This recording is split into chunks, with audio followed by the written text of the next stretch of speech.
गांव के बाहर एक घने जंगल के बीचों बीच एक छोटा सा तालाब था। कहा जाता था कि यह तालाब अद्भुत शक्तियों से भरा हुआ है। उसी गांव में रामलाल नाम का एक किसान अपनी पत्नी लक्ष्मी और बहू शीतल के साथ रहता था। रामलाल और लक्ष्मी बहुत ही सीधे साधे और मेहनती लोग थे, लेकिन उनकी बहू शीतल लालची और स्वार्थी थी।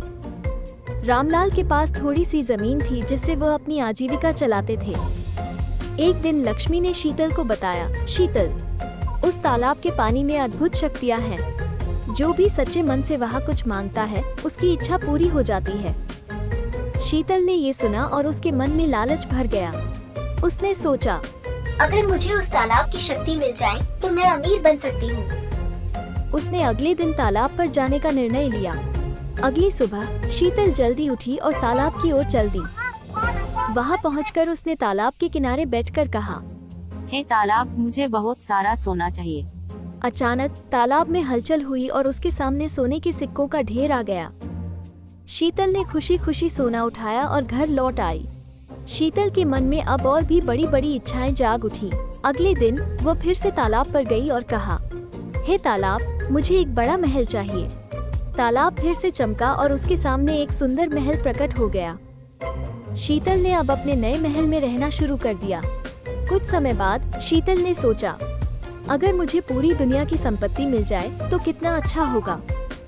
वो फिर तालाब पर गई और कहा, हे तालाब, मुझे पूरी दुनिया की संपत्ति चाहिए। तालाब ने इस बार कोई प्रतिक्रिया नहीं दी। शीतल ने अपनी इच्छा को दोहराया, लेकिन तालाब शांत रहा। अचानक तालाब से एक रहस्यमय आवाज आई, तुम्हारी लालच की कोई सीमा नहीं है।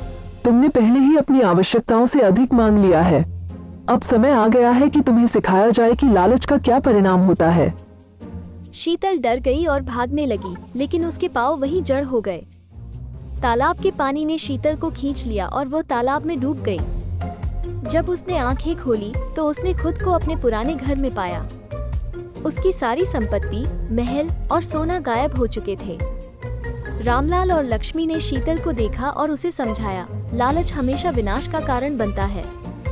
हमें अपनी जरूरतों को समझना चाहिए और संतोष से रहना चाहिए। शीतल ने अपनी गलतियों को स्वीकार किया और नई सिरे से मेहनत करने लगी। उसने अपनी लालच को त्याग दिया और ईमानदारी और मेहनत से अपने परिवार के साथ खुशहाल जीवन बिताने लगी।